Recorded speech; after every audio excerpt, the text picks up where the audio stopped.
There are two ways to be fooled. One is to believe what is not true. The other is to refuse to accept what is true.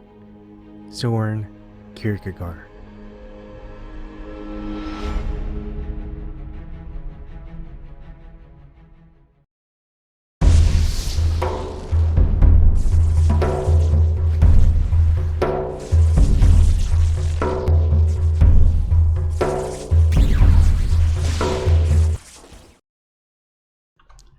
Good evening, everybody. Hope everyone is doing okay. I'm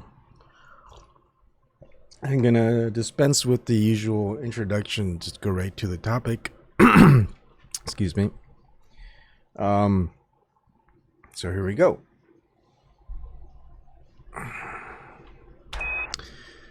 Right. So I kind of compiled this information, or just wrote this down today, because I was thinking about it for a while. And I thought it would be useful for some people, but who knows? We'll see. I just kind of reinterpreted it to kind of differentiate it between each of these different definitions of, for example, beliefs, knowledge, and truth. And there is a picture that I, let's see, that I had. You can see it was actually a little bit different when I actually found this on the internet. I just redid everything a little bit. I think truth was to the left and knowledge to the right and belief in the middle, or whatever order it was. But of course, you can also reorder it however way you see fit. But to me, you've got belief on one side, knowledge on the other. And kind of in between them is what is, but also what isn't. And we're going to get a little bit more into that. So, beliefs is an acceptance of a thing without knowledge or truth. The example that I use, and there's many examples that you can use, is a child believes in the tooth fairy because their parents told them about it. And when they leave their tooth under their pillow before they go to sleep, when they wake up, instead of a tooth, there's something other than a tooth. Most people use something like money, whatever. So that's a belief because they've been told something, and that something would happen if they did this. They don't understand. They don't have any knowledge about it from anyone else. That's just what they know. And thus, well, what happens? They put their tooth under the pillow, they wake up in the morning, there's $1 under their bed instead of their tooth, and therefore they go, well, the tooth fairy must exist because I was told the tooth fairy existed, and that why would my parents lie, type of thing. It's until later when they either question or experiment or just ask around about the tooth fairy, because who knows, they're gonna be like, well, I want to know what the tooth fairy looks like. What does a tooth fairy look like? It's like they just want to know more about it. Anyone who believes in something should want to know more about it. They want to gain some knowledge about what they believe in, what they accept, which is great. Because knowledge, and moving on, knowledge is an understanding of a thing, whether or not it is believed or true. So you can have a lot of knowledge about something. It could be totally false. It could be totally not true. But that's still knowledge because you understand it. But on the other hand, you can have a knowledge of something that is true. You can have a lot of knowledge of something, whether you believe it or not. Now, an example that I use is the parents understand the tradition of the tooth fairy, and that the tradition is to tell their children a tale of the tooth fairy. And when their child is asleep, they sneak in to remove the tooth from under the pillow and replace it with something like money or candy or whatever they want to use to replace it. And so they whether they believe in the tooth fairy or not, whether they accept it, or whether it's true that there really is a tooth fairy, they just don't know. They go with the traditions. They understand the entire concept of it. And then when they want to get to the truth, which is the validity of a thing, regardless if it is believed or understood, however, it should be accepted and understood. That's the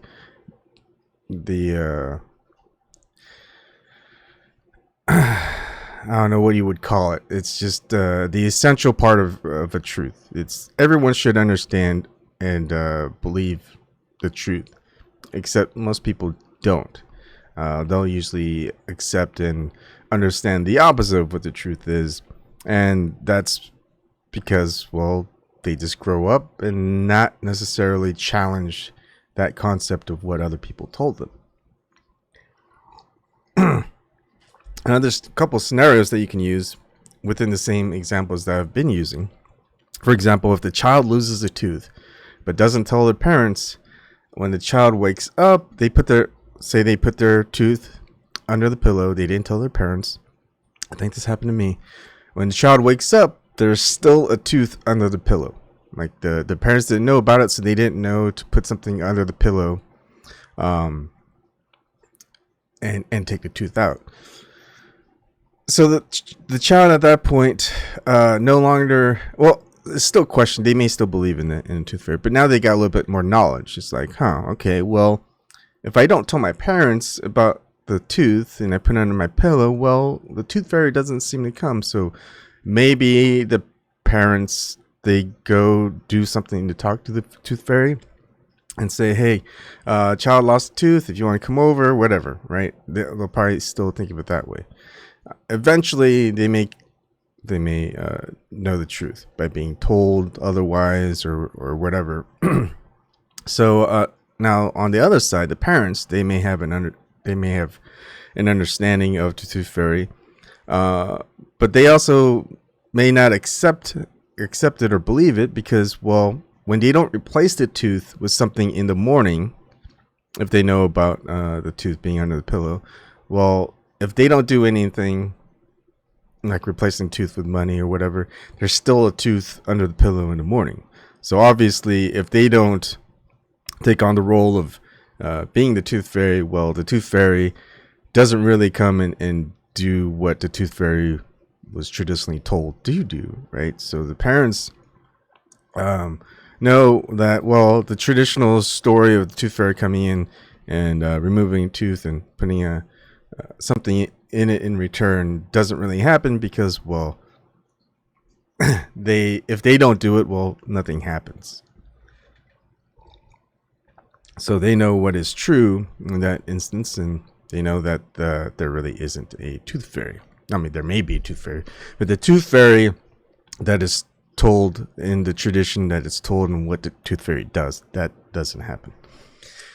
Okay, so that's just the examples of beliefs, knowledge, and truth. What you want to get to is the truth, really. And you can have the truth or know the truth without any understanding or acceptance of anything. But you may have to work backwards. You've kind of gained some knowledge of it, and you just kind of accept it. It's almost like sitting in between in some cases, and maybe we'll get more to that. Let's see. Let's move on to the next one. I should also make sure that I hide myself so you can actually see what I'm writing. But anyways, let's move on. So Magick versus Magick. So I was kind of learning a little bit more about both in some ways, and just kind of formulating why would there be an initial difference in how would this really work. I mean, you could probably use both Magick, and that would probably be the most powerful thing for a magician, is to have both types of magic at your disposal. All right, so the magic without the K. I know you're going to have to do a little bit more research if you don't know anything about it, and if you do, well, you could go ahead and chime in if I seem to take it a different direction than what is traditional, and I've meant to do that. So magic is based on illusion, which is trickery and lies, and it's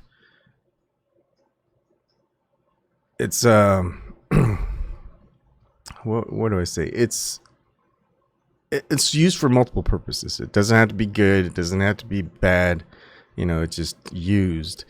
And but the thing is, the underlying thing is it's still based on trickery and lying. You could tell the truth about what you're doing, but you're still using trickery and lying. Not necessarily that they can be a bad thing.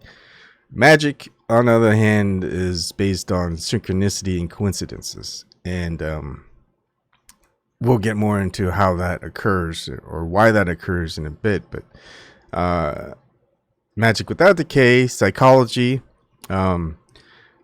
they want to know that's kind of their fundamental study about how the mind works, how the mind behaves, because it's not, they want to, of course, their whole objective is to fool the people they are performing the magic trick with. Magic spell, you can however way you want to interpret it. And if you understand how the mind behaves, well, you're going to have an easier time of fooling the people you're trying to fool. On the other hand, magic with a K is about focus, how the mind manifests something. It doesn't need to. They can know how the mind behaves, but it's something a little bit more to that. How does the mind create something? You can hear like magic is a lot about alchemy, making something out of nothing, or transforming something that's not beneficial to something that is beneficial, in whatever ways that you want. You could do the reverse, but it's still how does that happen? How do you create these synchronicities, these coincidences, whether it's through ritual, whether it's through something else, but it all starts with you and your mind, and how it can get to a certain point. You could do this not just spiritually, but physically. Like physically, you can repeat something, rote memorization. You can like visualize something. And the real question is whatever comes into your imaginary, artistic mind, is that you actually manifesting that, or is that something that's already manifest and you're just being able to receive it, type of thing? We'll just kind of move on because there's a lot more that we can kind of figure out. Now, magic without the K is really based on the material. Nothing is left to chance. You could think about it as a scientist would really make a good magician, because they have to be thorough and they have to test things to make sure that what they're doing is kind of perfected, that they can that they got all the things in order for them to achieve the end result. On the other hand, magic is almost the entire opposite, where everything is left to chance. It's as though they've got everything done and they can't see the result until the result happens, so they don't know if it worked until it works. Excuse me. So it's like, well, you don't know if it's gonna work or not. It has worked before. Maybe you're not quite sure until it happens a lot, and then you've got an idea of, okay, it works, but you're basically leaving it to chance that something is going to occur. And we'll probably get more, I'll get a little bit more into an example of that in a bit. So magic is also a means to an end. For example, if you are a good magician, you're good with cards, and you want to win a card game, and because somehow that's important to you, and you realize, hey, maybe you can cheat by messing with the deck, and therefore you cheat in order to win a card game. So that's the means to an end, whereas the Magick with a K ends to a mean rather than means to an end. That means you win a card game, but by a series of fortunate events. You don't cheat, you don't do anything. In a way, you kind of have this focus, right? Intent that you're gonna win the card game, and you don't know how you're gonna do it, but somehow something happens where it ends up being that way. Whether you get extremely lucky, it's like if you play Texas Hold'em or something, and you're in a tournament, and you're all in, and you've already flipped over your cards, and you know that there's only one card in the deck that'll allow you to win. Fortunately, that one card comes up, and you end up winning and not losing, and then you win the tournament. Or things are going so bad for you, you're down to your last 500 chips, and people on average have 100,000 chips, but somehow you make it back out of 500, and you're not cheating, you're not doing anything. Somehow just things fall a certain way into your favor. Magick without the K is about being extremely skilled. It's really about training and perfecting what you do, and you try to limit the chance involved. And for example, if you are an amateur magician trying to play illusionary tricks, you make mistakes, people are going to see those mistakes and go, well, that was a pretty bad magic trick because I know what you're trying to do, or I figured it out. It's really simple. Whereas someone who uses Magick with a K, you can be an amateur and things work out. You're kind of almost diving into the unknown in a bit. And it just appears like you're extremely lucky. That's almost it's a good thing, because you don't want to be extremely unlucky. Otherwise, you're somehow the magic is kind of being done to you, probably in some ways where something else is getting the benefit while you're getting the detriment. So you don't have to be extremely skilled to be someone who uses Magick with a K. Magick without the K is also about reliance of the self. And I'm going to kind of hide myself right now so you can see the differences. Reliance of the self, because when you're performing Magick, you really have to rely on yourself to perform the magic, because otherwise you're not the magician, someone else is. Magick with a K, on the other hand, is reliance on a higher form of yourself or some other source. And this some other source can be attributed to what a lot of people might say are either angels, demons, God, or a form of God, or maybe it's even the all, or whatever you want to call it. Is you're hoping that whatever it is that you're intending to happen is brought to the attention of something that's higher than yourself, that can kind of initiate the motions of the world around you to get to what you want. And as far as repercussions, we may have to dive into that a little bit later, but that's something to think about, because if you can do things, you can rely on yourself to achieve that end, well, you don't have to use Magick with a K. It's almost like you're doing the impossible. You're trying to do the impossible, because nothing is left. Nothing could be impossible if luck goes in your way. Somehow the world finds a way to get it, to achieve that end result.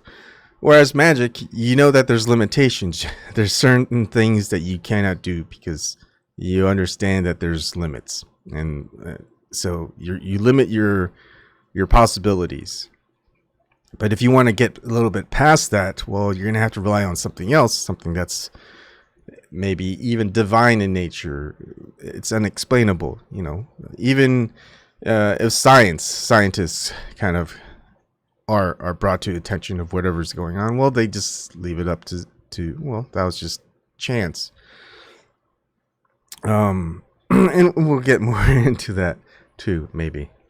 All right, so if you're performing magic without decay, your whole self-confidence is an act. You have to really practice in how you want to present to the audience what you need to present, because you're also, and again, it's tying in together, your magic relies on distracting others, so they don't see what you're doing, your actual magic trick. You want to distract them, so you've got a little bit of that split second where you're actually performing the illusion.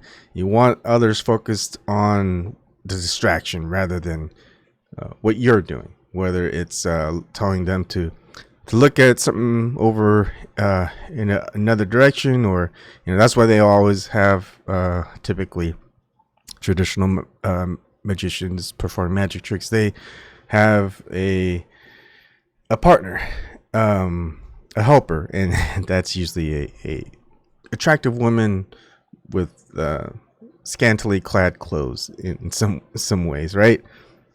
You want a lot of the distractions to occur, and there's a better chance of making sure the audience isn't focused on you and what you're doing. On the other hand, magic with a K, the self-confidence isn't an act, and it shouldn't be an act, because if it's not an act, well,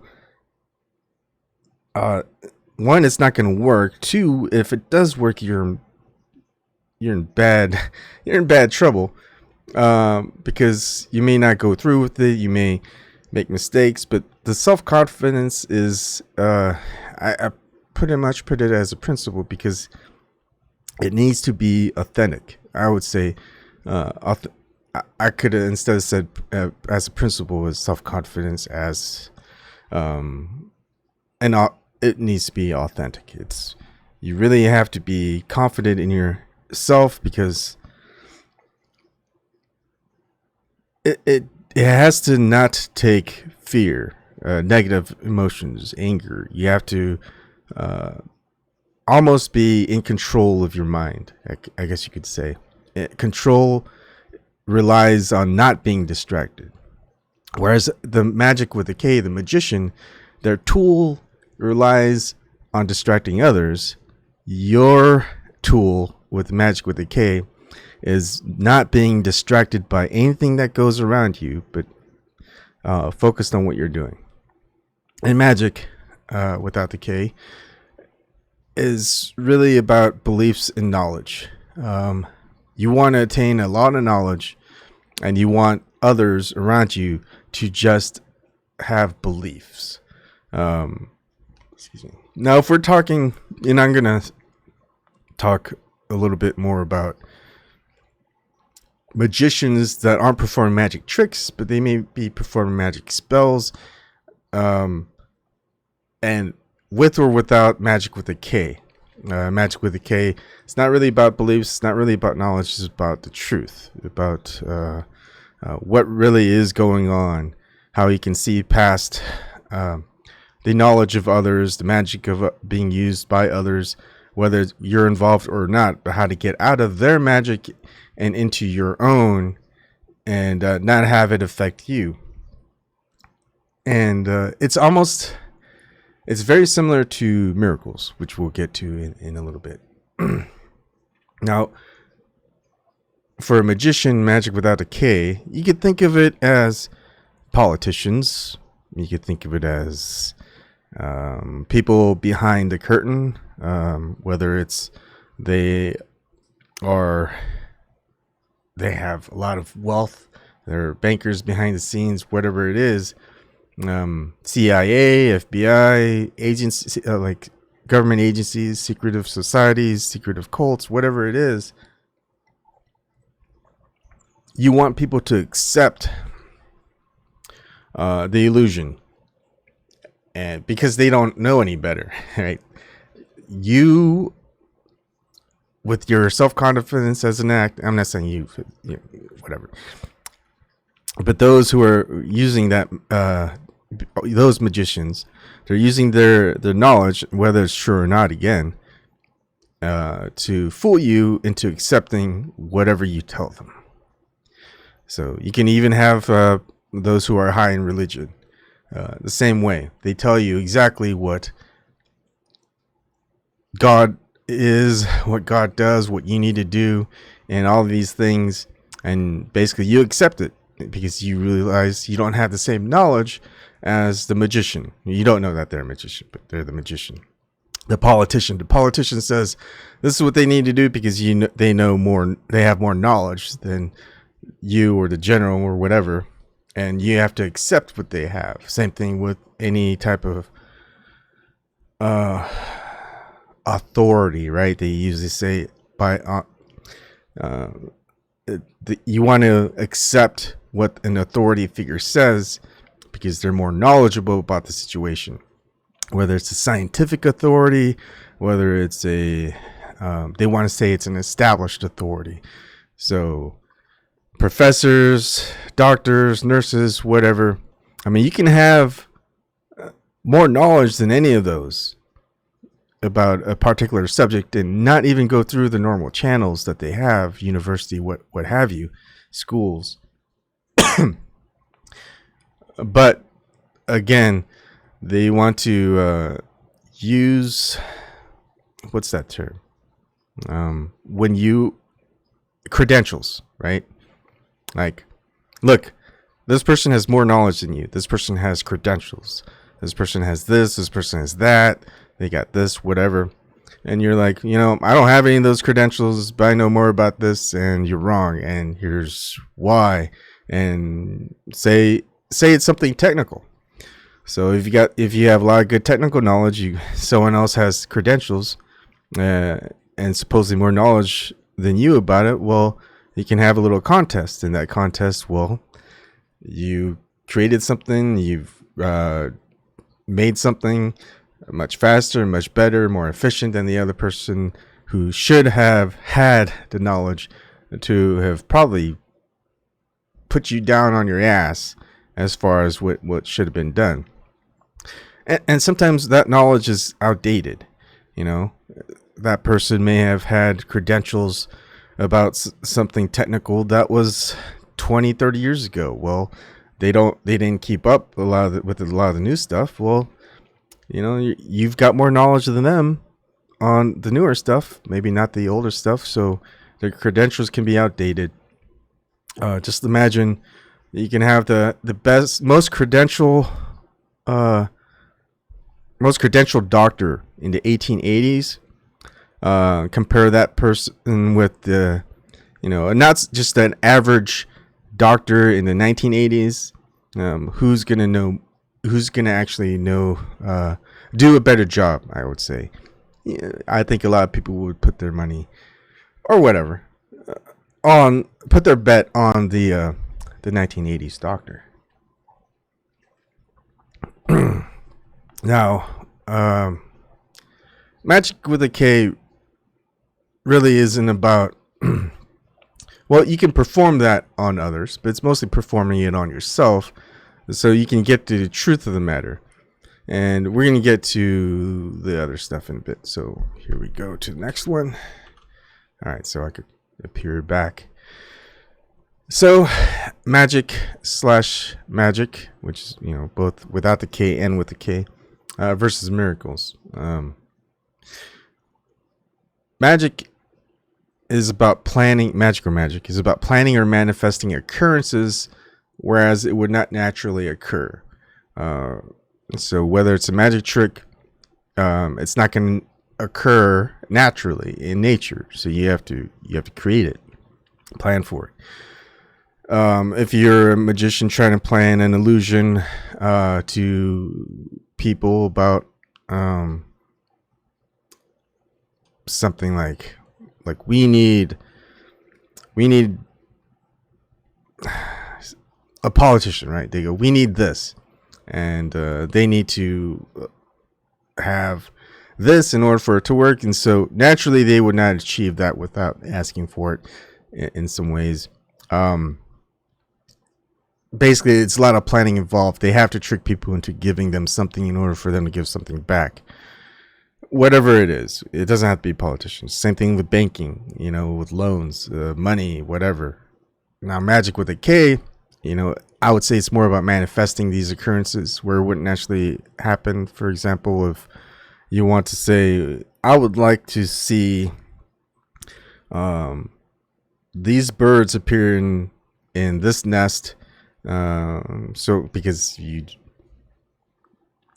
really enjoy listening to the birds every morning, whatever, and that nest hasn't been used by any birds for say 1, 2, 3, 4, however many years, and all of a sudden that year where you actually intended for those birds to appear and nest there, they do. And so you would say, hey, that's coincidental. That's kind of a weird synchronicity because I was actually thinking about that. So naturally, the birds weren't going to use that nest, but something occurred where you manifested that occurrence to happen, and therefore it happened. So you would say, well, that could have just been plain luck. You don't know really, but still, you thought about it. You're hoping for it. Miracles, on the other hand, is without any of that planning, without any of that intent or focus or manifesting. It's just a fortunate occurrence during an unfortunate circumstance. It's used in movies a lot. In movies, they call it Deus Ex Machina, where all of a sudden something swoops in, helps the protagonist, and they achieve success, and the ending comes next. It's weird. It's something that here's the thing. You really almost don't know whether someone else was using magic when that miracle occurred, because it could have. But at that point, you're also, when that miracle occurs and you're the one that's involved in it, where or you observe it, is you're going to want to look into it. You want to find the truth. Now, Magick is about a physical intervention, if you're using Magick without a K, or a divine intention, Magick with a K. So everything is based on the material with the magician. You really want to create something and plan on something, and it's really based on logic, and if this happens, then this should happen. If that doesn't happen, then this should happen. Because knowing those two things, we get a better desired outcome. So you really want to really engineer the outcome based on what the probability is of some people doing this and some people doing that. And of course, you can attribute physical inventions, not just like technology, but with things that happen with legislation, things that happen with like voting outcomes and all that stuff. You don't really want to leave it up to science and whatever. You don't really want to leave it up to some divine being to fill in the missing parts. That's not going to work.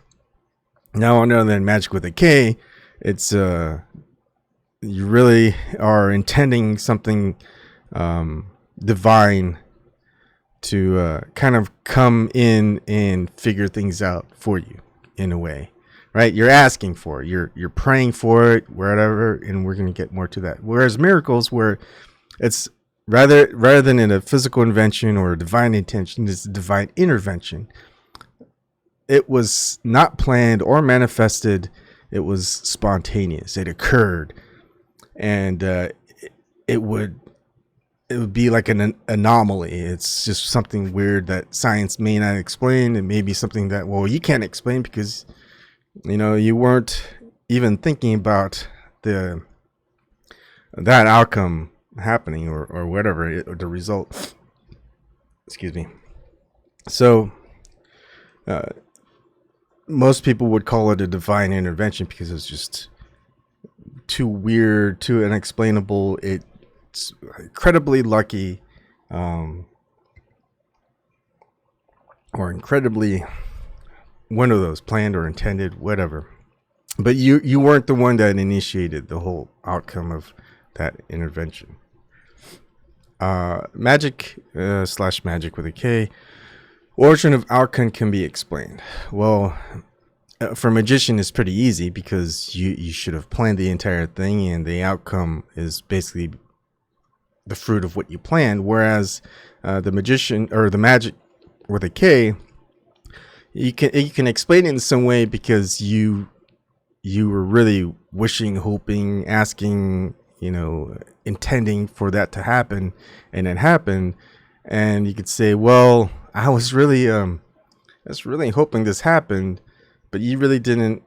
I mean, you probably took as good amount of steps as for that outcome to occur, but the rest of it, if you probably put some statistics or probability into it, you're like, I really didn't have any chance for this to actually happen, but it did, and you can attribute it to the magic that you performed. Whereas in miracles, well, the origin of the outcome can't be explained because you had no planning involved. You had no otherwise intention of that outcome to have happened in your favor or whatever, sometimes disfavor. And maybe you ask around and go, hey, did you do this? Were you planning on doing this? It's just, you want to look into it. And of course, whenever you do, it just can't really be explained. And I'm noticing a lot of comments, and I'll get to that after. This is just one more thing, and then I'll get to chats. Beliefs, magic, and miracles, kind of going over it, and kind of ordered it in some fashion. So beliefs, if you believe what you want to believe, and it's not a belief started by others, then you have the power to change yourself and your belief based on the truth of what you discovered. You then have the power to change the beliefs of others. So in some ways, beliefs can be a good thing as long as those beliefs originate from you, and you can discover the truth of it by understanding more of it. And that's the important part, because you really don't want to believe in something that you really don't believe, and someone else had you want to believe, right? You don't know what their intention is, and you really can't find out the truth until they reveal the truth, or you reveal the truth from them or someone else, or whatever. You figure it out, right? So you also have the power to change the beliefs of others by discovering the truth of what you believed in. I mean, you just accepted something, and then you realize, that really wasn't true, but I was kind of close, so I accept this because it's kind of close. And then you just keep understanding more and more about where you were right or wrong, and you eventually get to the truth that no matter how many times this happens, it's like, hey, this happens. You tell it to others, whether or not they believe you or not. You can kind of expose them to the truth and the outcome that's repeated. Just like scientific method, how it's supposed to be. Now, magic, if you believe in what others want you to believe, you will never discover the truth, and you will not have the power to change the beliefs of others. So think of it as a mainstream media, a reporter telling you this is what happened. Well, you know what? Detectives don't do things like actual detectives, police officers, whatever. They don't, and even courts, right? Mainstream media might tell you something, a government person might tell you something, but those who are actually investigate it don't take what they say at face value, and it doesn't hold up in court. It actually can be used against certain individuals or whatever in court. But yeah, none of that stuff holds up, and they really have to investigate what's going on. And so, and that's because, well, there's probably some motive behind whatever it is that they're saying, that they want people to believe. And once it's known that, well, if you believe in it, well, without any evidence or whatever it is, and it's just because maybe you trust them or whatever it is, you kind of you fall for that magic trick. It's like, no, that magic trick is real. There's no way he could have done that magically. That person really has telepathic powers, psychic powers. They really have all this stuff. And of course, if you don't believe in any of that stuff, well, you're gonna be like, well, there's some other way they did it. Maybe there are people who are participating, they're in on it, and all this other stuff. Now, that's also the thing, is say you finally investigated, you did all your detective work, you went to court with it, and you're able to. The judge is impartial. It was actually a good thing or something, and you present the case, and it's like, hey, you were right. You investigated. You got all this evidence.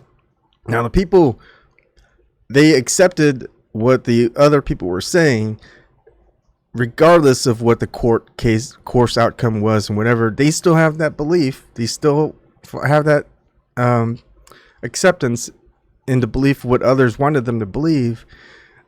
They're not going to change, especially if you believe in that same outcome. But now that you had a different belief because you didn't want to accept what the others wanted you to believe, you kind of want to believe what you wanted to believe, and you were going to go and make sure that was true. And then you can kind of have the power to change others, right? The difference between beliefs and having power over your own truth over those that people are saying what the truth is. So that's why in the truther community, basically you kind of know that you want people to do their own research. You don't want to leave it for someone else to tell you, I've done my research, this is the answer. If you don't accept it, well, you're wrong, type of thing. We see that all the time, mainstream media and government, politicians, all this other control systems. So that's why it's very important. Always do your own research. All right, so magic with a K. If you ask, wish, or pray for a result, and that result manifests, it may just be coincidence. Now, if it occurs consistently, then it's not a coincidence, but a realized manifestation of your intention. Know the source from which you want, or there will be consequences you may not be aware of. So, this can also apply to physical things, but it's more spiritually. So, now, say for example, every year you have a birthday wish, and that birthday wish comes true. It's like, well, you're probably thinking, I need more birthdays. And well, you're going to kind of look into it. It's like, why are my wishes coming true? Or why are my prayers coming true? And it's like, well, maybe this God really does exist, because every time I pray, and I'm in this religion, that prayer always seems to happen. Or maybe it happens when certain conditions are met or whatever it is, but there's just some sort of consistency with all these coincidences occurring, which many people say it's synchronicity. And it's like, well, that's just weird. It's almost perturbing in some aspects, but you're just like, well, we really can't test it because it's kind of like a black box, and a lot of magicians like to use black boxes. Basically, boxes you can't see in. You know what's in it, but you can't show others what's in it. They just see the outcome. The inputs are there, and the outputs are what's seen by everyone else. But you kind of know what happens in that black box. So it's black box testing. You can still test it, but it's not going to be something that's scientifically, like a scientific method is going to be. It's not going to be helpful, because even though the outcome is consistent based on what your intentions are, you can't prove it to others. It's just something that you're going to have to just say, well, it happens with me, doesn't happen with others. I can't prove it scientifically. this is this weird. That's as much as it's gonna happen, right? Because again, you're dealing with something that's not entirely physical manifestation, physically planned, whatever. It's something outside of that. Now, miracles is in a different boat. It's like you didn't even ask for it or wish or pray for certain things, but that result, all these results keep intervening in your favor. So there's some benevolent divine source that's protecting or working with you, and you don't know what it is. Like, for example, within the spectrum, the believe, I choose not to believe, but certain things I have to accept, even though I sometimes may not have knowledge of it, but I try to obtain more knowledge. I'm basically always trying to achieve the truth. What is the truth of all this that's going on? How can I really accept it with not just blindly, but have a real basis as for why this is really occurring, in a logical sort of view. But then, if we're going to go about it logically, all we can say is, well, it's just some form of anomaly. It's just something that happens and I can't explain it. But I just want to keep trying to figure it out, gain more understanding of it, and see if I'm right or wrong, whatever it is. You just keep trying to find what the truth is. So in these miracles, you will not know what the divine source of that protection is. Well, maybe, but it means you are here for a purpose. It would be in our best interest to find out what that purpose is. And again, not my best interest or your best interest, but it's a collective type of thing. Maybe not for some people who are wanting the opposite, people who have their own selfish motives and whatever. It's probably not in their best interest. But I find miracles happen. And if you're going to ask me, do I believe in a God? I really don't. Do I have a religion I'm associated with? No, I do not. So why do I believe that there's this benevolent divine source protecting me? Because, well, for one, I'm not really asking for protection. I'm not really intending or focusing on anything that is resulting in what's going on with me. Yet somehow things that should be happening to me that's not good, well, it's not happening. It's almost like imagine if everyone around you is getting sick with the flu and going to the hospital. It's like, you're not sick with it. It's like, what's going on? It's like, everyone should be getting sick. It's like, well, it's not like I was asking for me not to get sick. It may have just been, hey, you just go about your normal day. And then this happens, and it's like, well, that's coincidence. It's very coincidental, like Magick with a K. I'm like, oh, well, why did this happen to me? Why was I so lucky over others? It's like say if it's a plane crash or car crash, it's like everyone else got hurt, you didn't get hurt at all. You were just in that right spot in the right moment, whatever that they want to say, and you're good. Or you're a kid and you're growing up and you're doing these things that you probably shouldn't have been. You weren't causing harm to anybody, but someone else as a result wanted to cause harm to you, and somehow everything went your way, and you were able to get away from that harm.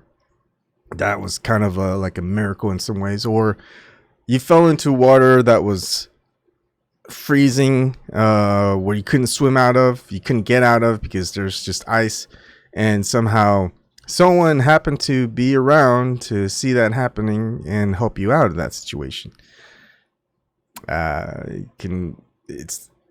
It's kind of a miracle. It's like no one else is out there, just that one person happened to be out there. It's like, why would they be out there for any particular reason? Eventually you might want to go talk about it and ask. Like, why were you out there that moment of time? And I actually did ask one person when that happened to me. It's like, I don't know. I just kind of felt for a walk in this bad weather.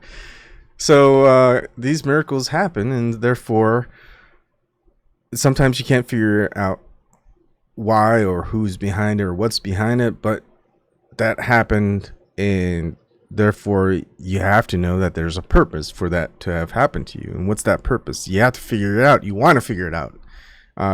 It's not just in your best interest, because, well, if you're divinely protected or whatever, it doesn't matter. Your best interest is something higher than yourself.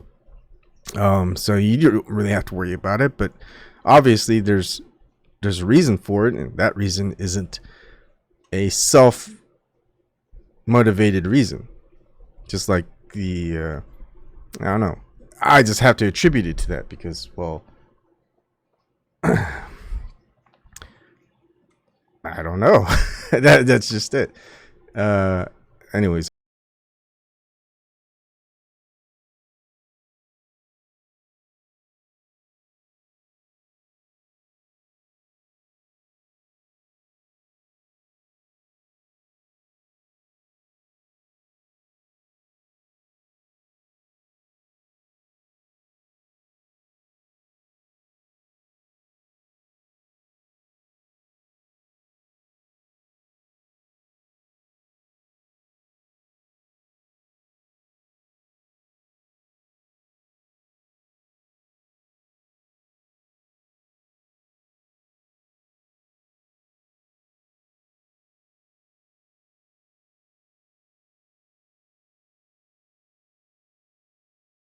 Any of this to happen. It's almost like I don't want to cast a spell on people and have people be under my spell, even though it gets people out of a different spell. I just want people to dispel all the magic that is occurring and have them create their own spells or whatever. So they have their own freedom, they have their own will power and all this other stuff. So there's nothing for me there's no reason for me to be a magician, in whether it's playing tricks or casting spell, as being those behind in power, being the puppets, leading the puppet strings of others. No need to perform magic with a K, because these miracles happen to me without any intention behind it. Just like my last ayahuasca experience, I had no intention going into it. And as a result, I got my final outcome. That was I don't have to go back to learn more. I figured it out.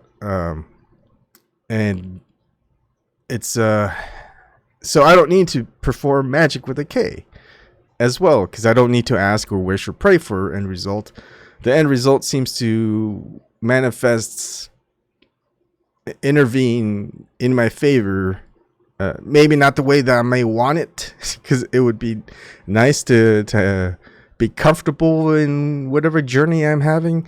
But, I'm not asking for comfort. I'm just going about what I'm trying to do. And hopefully it happens, I guess.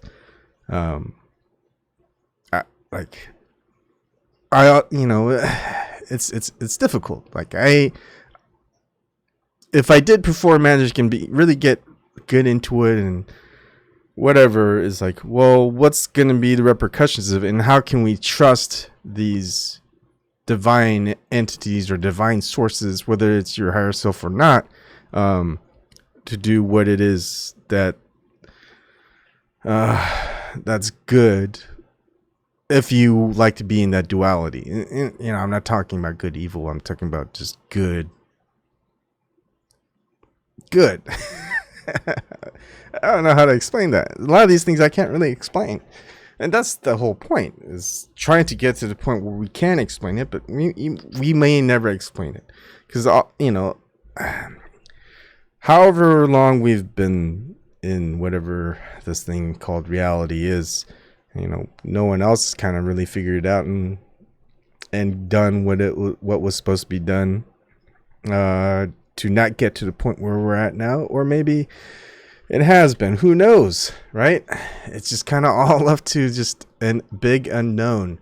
I mean, you can have the most knowledge about magic with a K or magic without the K for yourself, but you don't know how many other people are performing these things that have an effect on you. But you know, all right. So it's gonna go back and look at some chat. That's kind of it.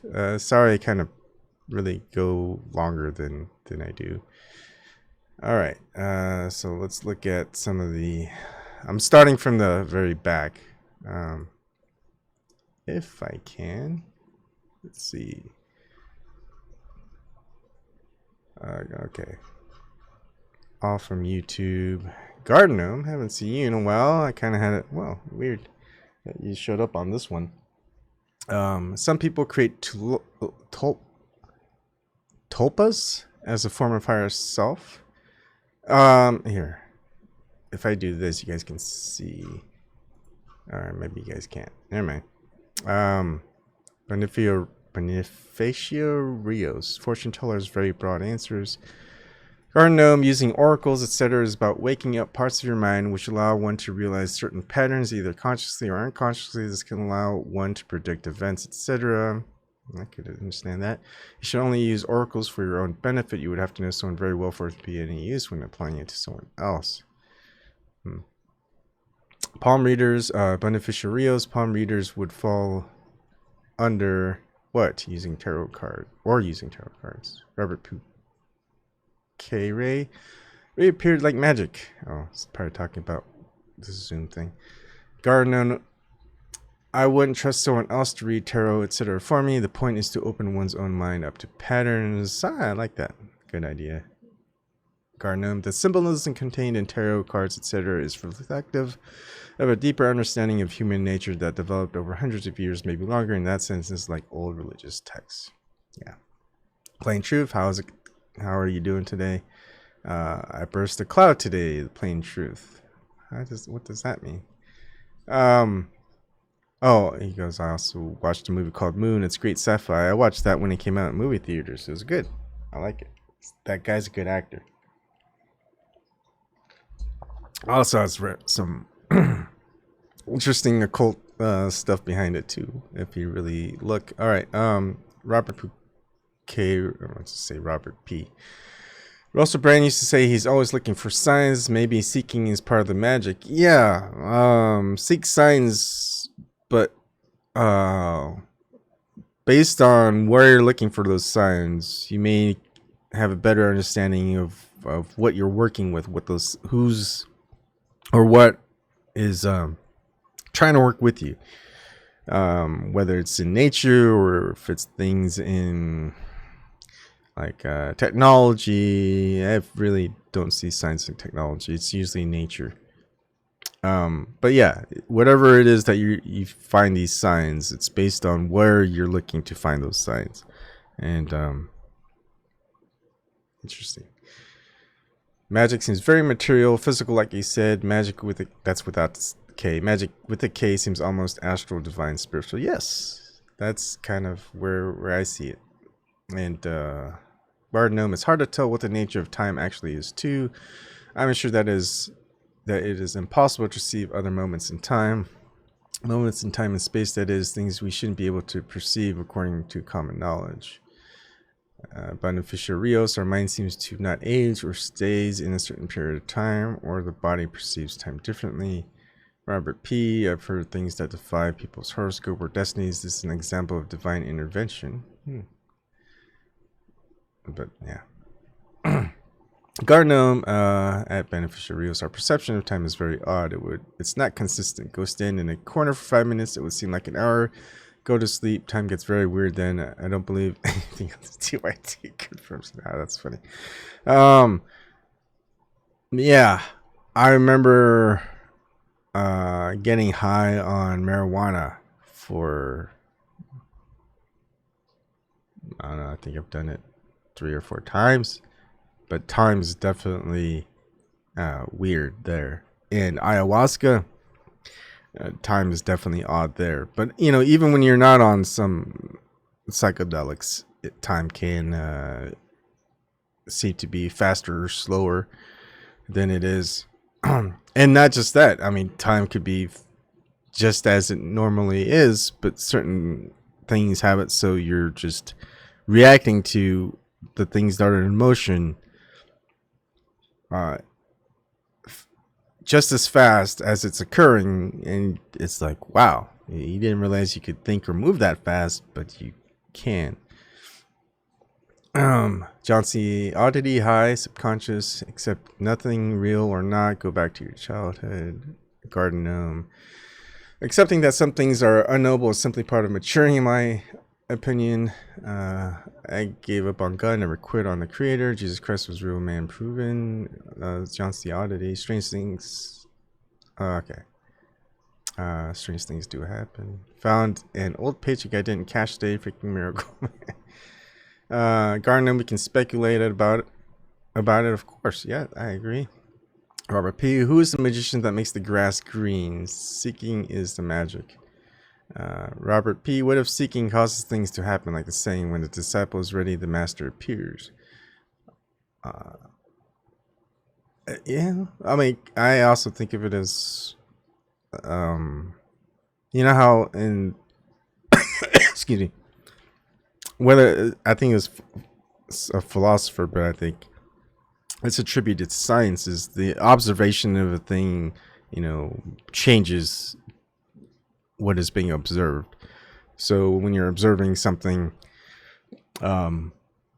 it turns out differently than if it wasn't observed at all, type of thing. All right. Let's see. Garden Gnome. Also, the answer to the question is you. You are the one that makes the grass green. Your mind imprints the color because color does not exist independent of your mind. Robert P. Like questions so deep.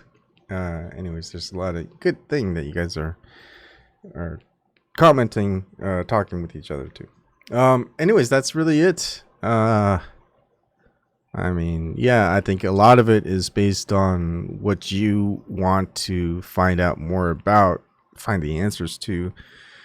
What you want to keep asking questions about. I mean, a lot of it is, having kids is kind of a great thing because they'll always ask why. And you can keep answering as much as you can answer until it goes to the point where you just say, I don't know. And then if you want to keep looking into it, you may be able to ask that question. You might be able to answer that question. I'm sorry. And then your child will go, why? And then you're going to be like, well, let me get back to you on that one. And how much of that really does that really matter? It may be up to, eventually you get to the point where it's like, well, you should find out. Because you want to, if you really want to know, you should find out. Not me. Because then it becomes to the point where, unless I say I don't know, I'm just going to give you a bullshit answer. That's just a total guess. So I don't really want to do that. I really want you to figure it out. Maybe you could tell me the answer, type of thing. So we kind of keep passing that on.